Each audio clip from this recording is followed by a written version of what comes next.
My name is Catherine Vargas. I'm 32 years old, and this is the story of how love turned into surveillance. When I first met Adam, he felt like safety wrapped in warmth. He'd text good morning before my alarm rang, memorize my coffee order, walk me to my car, even when it was just raining a little. Everyone said, "You're lucky. He really cares about you." And I believe them. For the first few months, I felt adored. The kind of love that made my friends jealous, that made my parents smile. Adam would say things like, "You don't have to worry about anything when I'm around."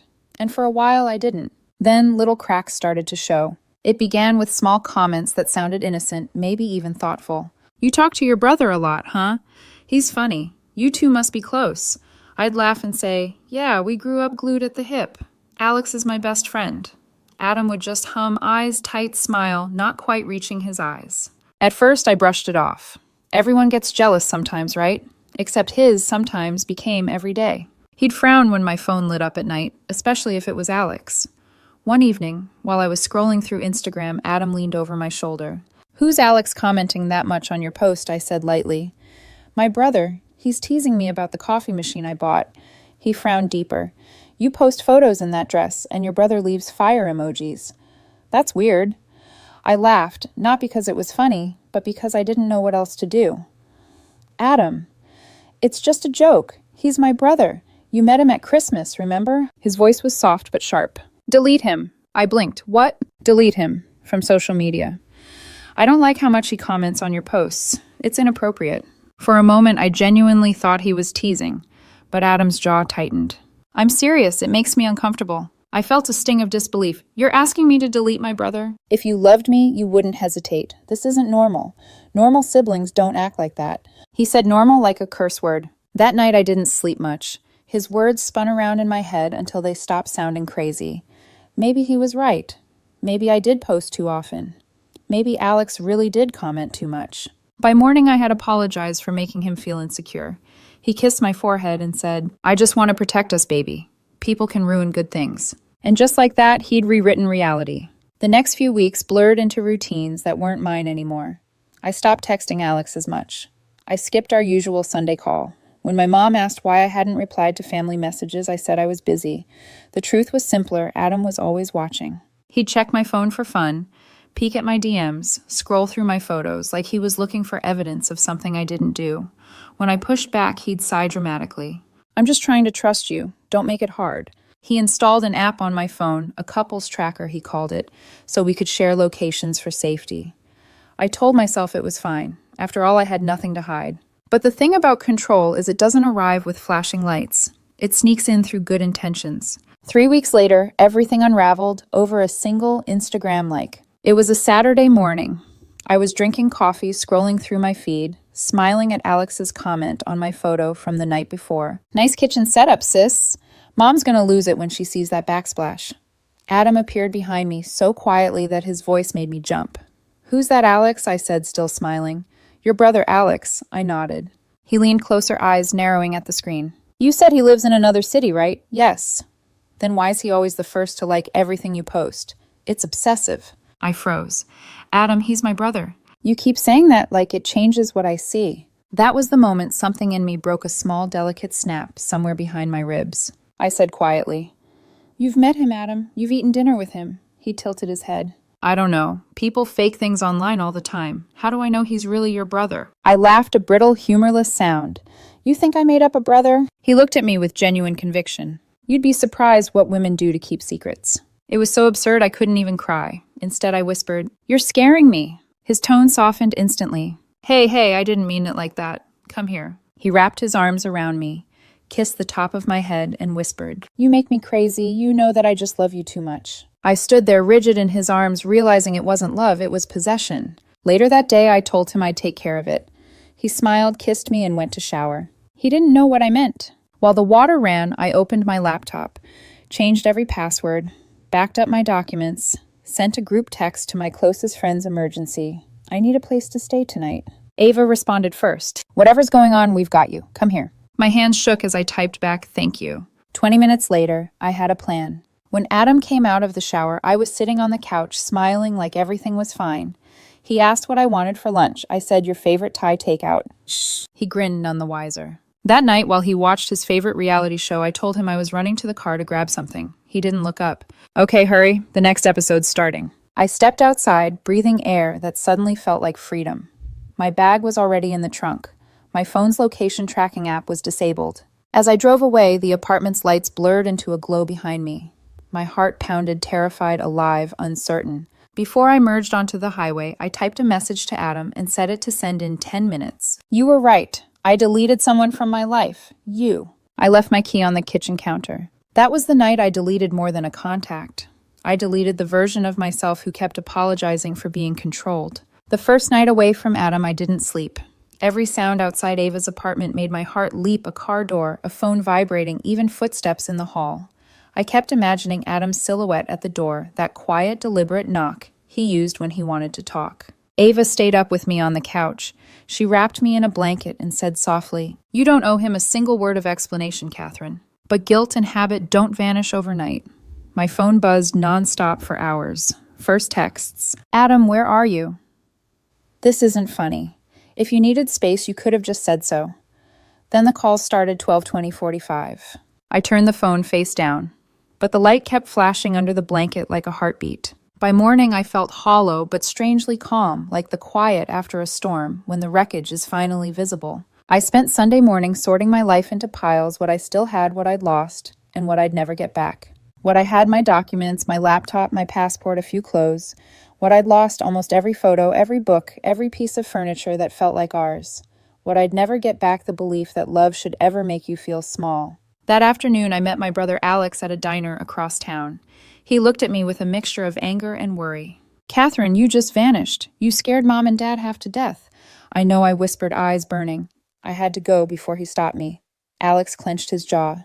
"Stopped you? What do you mean?" I told him everything. The app tracking my location, the demands, the accusations about him. When I said Adam made me delete Alex from social media, my brother's fork froze halfway to his mouth. "He wanted you to delete me." I nodded. "Because you comment too much on my posts." Alex let out a bitter laugh. "That's insane. I comment on Mom's posts too." "Yeah," I murmured. "But you're not dating her." That earned a small, sad smile. Then his voice softened. "You did the right thing, Catherine. Please don't second guess it." The next few days were a blur of logistics and adrenaline. I filed a temporary address change, called HR at work to request emergency leave, told them I was handling a private safety matter. The HR manager's voice dropped to a whisper. "Take your time, dear. We've seen this before." Ava and Lily helped me rent a small storage unit. We called it the Safe Box. That's where we began moving the rest of my belongings one trip at a time during the hours Adam would be at work. Ava's boyfriend lent us his pickup truck. Each time we loaded another box, I felt like I was packing pieces of my sanity back into my own name. But Adam wasn't silent. The messages evolved, shifting from pleading to fury. "You owe me a conversation. I deserve closure. I'm calling the police if you don't come back. Don't make me find you, Catherine." Every word felt like a thread tying me back to him, and I was desperate to cut them all. I changed my number, bought a new prepaid phone, and left the old one with Ava still powered on, still at her apartment, so the location tracker Adam installed would show me safe at home. That night, Lily joked, "It's like a spy movie, except the villain's your ex." I smiled faintly. "Yeah, except the villain knows my passwords and my favorite Thai order." On Tuesday morning, I woke up before dawn, nerves on fire. It was the day I'd planned to officially disappear. Adam's apartment lease was in his name, so I didn't have to deal with paperwork. But I did have one last thing to do: leave a message. I printed a short letter and placed it on the kitchen counter, the same spot where he used to leave love notes that said, "Miss you already." This one read, "Adam, you were right. I deleted someone from my life. You. Your need to control me, to rewrite who I'm allowed to be, has become unbearable. Don't contact me. Don't contact my family. Don't contact my job. Goodbye. Catherine." I sealed it in an envelope, placed his apartment key on top, and walked out for the last time. For a few days, silence. Then the storm hit. On Friday morning, Ava showed me her phone, eyes wide. "He's posting about you, Catherine." "What?" Adam had uploaded a photo of us smiling, arms around each other, with the caption, "She left me for another man. Guess family bonds aren't as innocent as they look." Beneath it were hundreds of comments. Sympathy, outrage, gossip. And then one stood out bold and direct. Alex Vargas. Hey, Adam, I'm the other man. I'm Catherine's brother. You met me at Christmas. I made the turkey. Hope this helps. Ava burst out laughing through tears. Your brother's iconic. But I didn't laugh. My hands were trembling too hard. Because I knew this wasn't over. Adam wouldn't just stop because he was embarrassed. That night, I sat on the balcony of Ava's apartment city lights, reflecting in my coffee. For the first time in years, I felt the faint pulse of freedom. But underneath it, there was fear, the kind that whispers, he's not done yet. And I was right. The next week felt like watching someone set fire to their own reputation, only Adam didn't seem to realize he was holding the match. He started by flooding his social media. Instagram stories, Facebook posts, even a thread on Reddit, each one twisting the truth into something uglier. My girlfriend left me for another man. She was emotionally manipulative. Her family covered up what she did. I read it all with my heart in my throat, half sick, half furious. Every photo he used was one I'd taken, the vacations, the anniversaries, the moments that once felt real. He weaponized my memories. At first, I wanted to defend myself, to comment, to scream, but Alex stopped me. Don't feed the flames. He wants a reaction. Instead, my brother handled it with quiet precision. Under Adam's newest post, a selfie captioned, "Cheaters never win." Alex wrote, "Still here, still her brother. You should get help, Adam." Within minutes, people flooded the comments asking what was going on. Screenshots of our family photos started spreading. Someone even found an old holiday video where Adam himself greeted Alex by name. The internet turned fast, mocking his paranoia. By nightfall, Adam deleted everything. But he didn't stop. He simply changed tactics. On Wednesday, my HR manager called. "Catherine, someone's been calling the office asking for your address? A man claiming to be your husband." My stomach dropped. Adam. I met with HR the next day, bringing printed screenshots of his posts and messages. One thread caught their attention, where he'd written, "She can't hide forever." The HR manager's eyes softened. "You're not in trouble, but I want you to file a police report. Today." So I did. The officer at the station listened quietly as I told him everything from the controlling questions to the fake accusations. When I showed him the screenshots about Alex, he gave a low whistle. "He wanted you to delete your own brother." "That's not normal behavior." His voice grew firm. "You did the right thing leaving. Let's get this documented." As I left the station, my legs shook so hard I could barely stand. But underneath the trembling, there was something else, a pulse of defiance. For the first time in months, I'd chosen myself. By Friday, Adam's tone had shifted again. He sent a string of messages from new numbers. "I'm sorry, I can change. Please, Catherine, I'll go to therapy." I blocked everyone. Then an hour later, another message arrived. "If you don't answer, you'll regret it. I know where you are." That was the one that broke me. I took a screenshot and sent it straight to the officer handling my case. He replied quickly, "That's enough for a restraining order. Come in Monday morning." Ava sat beside me on the couch while I cried silently into a pillow. "You're safe here," she whispered. "He can't touch you anymore." But I knew Adam. When he lost control, he didn't stop, he escalated. Saturday morning, the phone rang again. This time, it was an unknown woman's voice. "Is this Catherine Vargas?" "Yes. This is Mr. Gregory Adams' father." My blood went cold. He started with fake concern. "My son is devastated. He hasn't eaten in days. You've destroyed him, young lady." I stayed silent. "He told me everything you cheated on him with your brother. That's sick." Something in me snapped. My voice trembled but didn't break. "Your son needs help. Please tell him to stay away from me." Gregory scoffed. "You think you can just walk away? You'll pay for what you did to him." Security had to escort him out when he showed up at my office later that afternoon. The look in his eyes wasn't anger, it was belief. Adam had poisoned even his own family. That night, I sat in the dark of Ava's apartment, the city humming outside. Every flicker of headlights through the blinds felt like danger. I'd triple-locked the door, but my pulse wouldn't calm. Then my brother texted, "Alex, hey, don't panic, but someone made a fake Instagram of me. They're DMing people saying disgusting stuff." Another screenshot arrived, a profile using Alex's photo bio reading, "Lover of my sister, not ashamed." Adam! I forwarded everything to the police. They promised to document the harassment. But I could tell by their tone they'd seen worse, and that terrified me. I wanted to scream, to hide, to move to another country all at once. Instead, I wrote in my journal for the first time in months. He used to tell me, "You're the calm to my chaos." Now I know he was the storm, and I was just the silence before it. Monday morning came.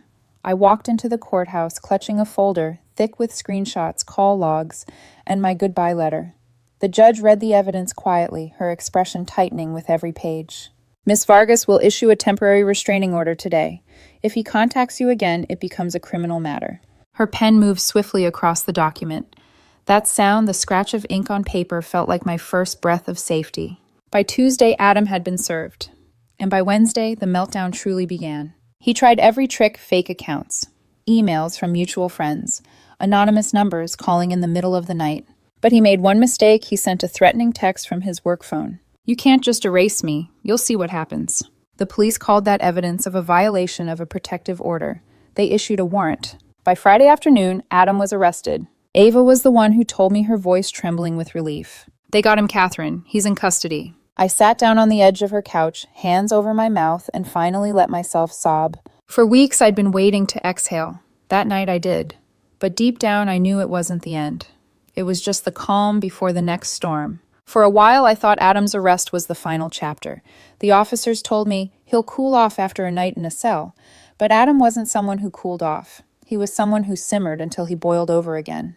The first sign came 3 days after his release. Ava handed me her phone, her face pale. "You need to see this." It was a blog post titled "Surviving Narcissistic Abuse" by Catherine Vargas. My photo was right at the top, one from my old Instagram account, smiling in front of a cafe. The article painted me as a manipulative monster, a liar, a cheat, someone who used her family as cover. Adam wrote paragraph after paragraph about how I'd isolated him, how I'd gaslit him. And people believed it. Hundreds of strangers commented, sending me messages like, "You deserve what's coming, and Adam's too good for you." My stomach churned. It felt like being dragged back into his world against my will through words this time instead of walls. I called the officer assigned to my case. He sighed. "We'll document this, but it's not technically illegal unless he violates your restraining order again." I hung up trembling. The system saw patterns, but not the person trapped inside them. That evening, I called my mom. I hadn't told her everything before, just that Adam and I had ended badly. But now the truth spilled out. The jealousy, the control, the fear. There was a long silence. Then she said softly, "Sweetheart, that isn't love. That's possession." Her voice cracked, and suddenly I was crying too. Days turned into weeks. Adam's name haunted every corner of my digital life. New fake accounts popped up faster than I could report them. Every time I blocked one, 2 more appeared. He wasn't contacting me directly. He was orbiting me, waiting for me to look up. Then it escalated from digital to physical. One afternoon, I came home to find a note tucked under Ava's windshield. No name, no signature, just a single line written in all caps. "You won't get away with this." Ava called the police immediately. The officer examined the note, nodded grimly. "We'll add it to the file." The phrase "add it to the file" had become their way of saying, "We can't stop him yet." And then came Gregory Adams' father again. He showed up outside my workplace, shouting for me to have some decency. Security intercepted him before he could reach the lobby, but not before I saw the hate in his eyes. "You broke him," he screamed. "You ruined my son." It took 2 guards to remove him. That night, I found a message from a mutual acquaintance. "Gregory says Adam can't sleep. He keeps talking about finding you. Be careful." Sleep didn't come easily after that. I moved from Ava's place to a small studio under a fake name on the lease. I changed my hair color, stopped posting online, stopped jogging on my usual routes. But paranoia had already moved in. Every time headlights slowed near my building, I imagined Adam's car. Every knock at the door made me flinch. I installed cameras, one at the door, one in the hallway. I even set up motion alerts on my phone. For the first time in my life, I understood what it meant to feel hunted. A week later, Adam made his biggest mistake yet. He texted me from his work phone again. "You think you won because of a piece of paper. I always finish what I start." That was all the police needed. The violation of the restraining order, paired with a credible threat, meant they could act immediately. Within hours, an officer called me. "We've issued a warrant. Sit tight. Don't engage." That night, I sat by the window lights off, watching the street below. Rain dripped from the power lines, blurring the glow of the city. I thought about the woman I'd been a year ago, the one who'd giggled when he said, "I'm just protective." I wished I could warn her. 2 days later, Adam was arrested again. His father, Gregory, bailed him out the same evening. The officer who called me sounded tired. "He'll be out while we build the case, but keep every message.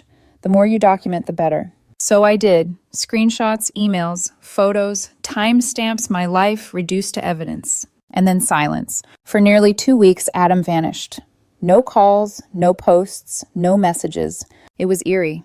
Ava said maybe he'd finally given up, but I knew better. That kind of obsession doesn't dissolve, it festers. On the 15th day of quiet, my phone rang. Private number. I answered, voice trembling.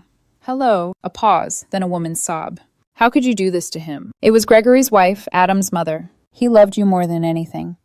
Now he's in therapy. He's losing everything, and it's all your fault. Her voice rose into a scream. You turned him into this. I wanted to hang up, but my hand was frozen. Then she whispered, low and venomous. You'll regret what you did. Just wait. Click. I sat there staring at the phone, my pulse racing. Ava walked in seconds later and found me shaking. I told her everything, and she hugged me tight. He's losing control of the narrative. That's when people like him get dangerous. She was right. 3 nights later, I woke up to my phone buzzing. Motion alert. Front camera. Someone was outside my door. The figure moved slowly past the lens hood, up face hidden. But when the porch light flickered, I caught a glimpse of his shoes. White sneakers. The same pair Adam always wore. The police came within minutes, but by then he was gone. The officer reviewed the footage. We can't confirm it's him, but we'll keep the restraining order active and increase patrols. I pressed my palms to my face. He's not going to stop, is he? The officer's expression was gentle but honest. Not until a judge makes him. That was the moment I decided to fight back, not as the frightened woman he left behind, but as the survivor he never expected me to become. I called my lawyer, gathered every shred of evidence, and told him, I want to press full charges, all of it harassment, stalking, property damage threats. He nodded. Good, let's make this official. And just like that, the next chapter began. The courthouse smelled like old paper and rain.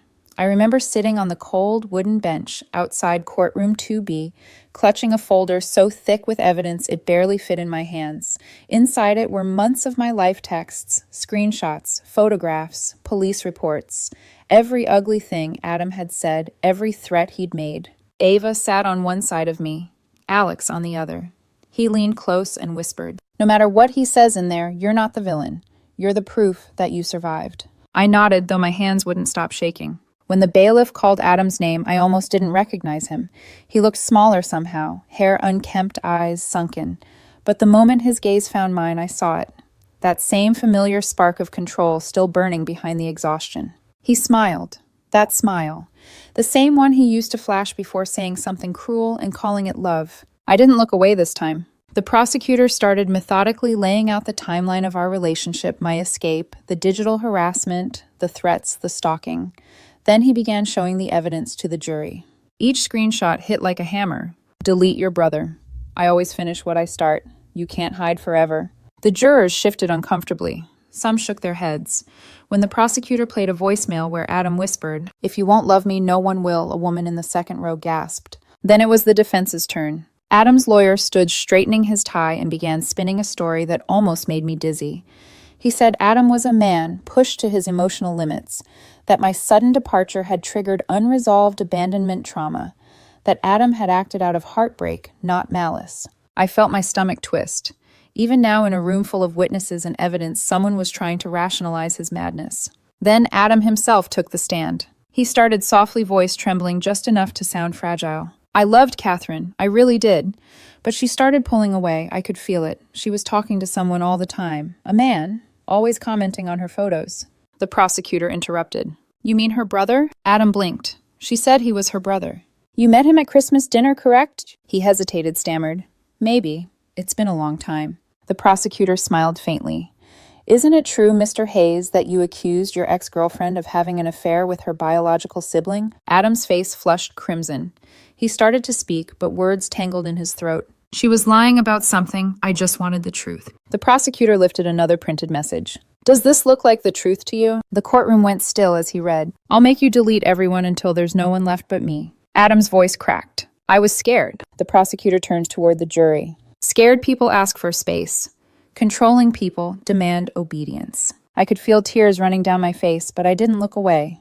When my turn came to testify, my hands shook as I was sworn in. The courtroom blurred for a moment. Then I focused on the judge, on the steady rhythm of my heartbeat. Miss Vargas, the prosecutor said gently, Why didn't you leave sooner? I swallowed hard. Because he didn't start as a monster. He started as someone who remembered how I take my coffee, who held my hand in traffic. He said he wanted to protect me, and for a while I believed protection was love. Silence filled the room. Even Adam looked down. I continued, But love isn't supposed to erase you. It isn't supposed to decide who you can talk to or what you're allowed to feel. The judge's pen paused mid-note. When I realized that Adam didn't love me, he just wanted to own me, I left. My voice didn't shake anymore. The defense tried to rattle me, suggesting I'd provoked his insecurities, but I was past being intimidated. I didn't provoke anything, I said. I just existed outside his control. The prosecutor smiled faintly at that. When closing arguments ended, I sat gripping Ava's hand as the jury filed out. It felt like time slowed to a crawl. 45 minutes later, they returned. The foreperson stood and read the verdict. Guilty on all counts. Harassment, stalking, violation of restraining order, property damage, threats and intimidation. The judge sentenced him to 18 months in jail, 9 with good behavior, plus 3 years probation, mandatory therapy, and a permanent restraining order. When the words hit the air, Adam lost the calm facade. He shouted, "She ruined my life." The bailiffs rushed forward. As they dragged him out, Adam turned toward me one last time, spitting. "You think this ends me? You'll see me again." I didn't flinch. "Not if you're behind bars," I said quietly. His father, Gregory, shouted something about injustice, about how I destroyed his boy, but his words barely reached me. All I could hear was my heartbeat steady, strong, alive. When it was over, Alex pulled me into his arms. "It's done," he said softly. "He can't hurt you anymore." For the first time in a long time, I believed him. 8 months later, I woke up to the sound of birds instead of my own heartbeat pounding in panic. My new apartment was small, barely big enough for my bookshelves and one couch, but it was mine. No hidden apps, no shadows behind the shower curtain, no second phone tracking me, just peace. When the morning sun slid across the floor, it hit the photo I'd placed by the window, me, Alex, and our parents at the lake last summer. We looked like people who'd survived something invisible, and we had. I made coffee the same way I used to before Adam told me he preferred it stronger. Then I laughed quietly to myself and added extra cream anyway. Adam had been released a month earlier. Early parole. He was still under probation, required to wear an ankle monitor in order to attend weekly therapy. Diane, his former roommate, messaged me through a burner account to warn me. "He's back at his father's house. Looks rough. He still blames you for everything, but people are starting to see the truth." The truth. It used to terrify me. Now it was the only thing that set me free. One afternoon, while sorting through old boxes, I found the last letter I ever wrote to Adam, the one I'd left on his counter the night I escaped. The edges were worn, the ink slightly faded. "You were right. I deleted someone from my life. You." I smiled for the first time in months reading it. It wasn't anger I felt anymore, just distance. He'd tried to erase me, and instead I'd erase the version of myself that needed his approval to breathe. Alex came to visit the next weekend. He brought takeout and his usual sarcasm. "You realize you're officially the most famous sister online now." People still talk about the post where I told Adam off. I rolled my eyes. "You're enjoying this way too much." Hey, someone had to defend the family honor. We laughed until our sides hurt. It was the first time laughter didn't feel like borrowed light. Before he left, he hugged me and whispered, "Proud of you, Catherine. You got out before it killed you." That night, I scrolled through an old message thread between Adam and me. At the very top was his first text to me from years ago. "You make me feel like I can finally breathe." And near the bottom, the last one he ever sent before the restraining order. "You'll never survive without me." I stared at it for a long time, then whispered into the quiet, "I did more than survive, Adam. I came back to life." Therapy helped me piece together the parts of myself he'd fractured. The constant apologies, the flinches at raised voices, the instinct to make myself smaller so someone else could feel bigger. My therapist once said, "Control masquerades as love until love becomes fear." She was right. I still have nightmares sometimes, doors that won't lock, phones that keep buzzing. But now when I wake up, I know where I am. I'm in a place he'll never find. Ava and I started volunteering at a women's shelter downtown. We teach digital safety, how to recognize tracking apps, how to secure passwords, how to recognize the difference between protectiveness and possession. Every time I tell a woman, "You're not crazy for being scared," I see my own reflection in her eyes. Sometimes survival feels like a quiet revolution. Months passed. One evening, I got an unexpected message from an unknown number. "Gregory, you destroyed my son. He was fine before you." I stared at the text, heart pounding for only a second before calm replaced fear. I didn't reply. Instead, I forwarded it to the probation officer and deleted the number. It felt powerful. I'd spent years reacting to Adam. Now I simply chose not to. Life moved forward in small, gentle ways. I started painting again, joined a hiking group, learned to love mornings without anxiety. There's a man in that group, Ethan, who's patient, funny, and careful in a way that doesn't feel like control. He asks before touching my hand. He listens more than he talks. When I told him my story, I waited for pity. Instead, he said, "You don't have to be defined by what someone broke. You define what you rebuild." Maybe love isn't a rush or a cage. Maybe it's just peace that doesn't demand proof. Sometimes I check Adam's name online just to see if the ghost still lingers. There's nothing now. No blog, no posts, no trace. Just silence. And for the first time, silence doesn't scare me.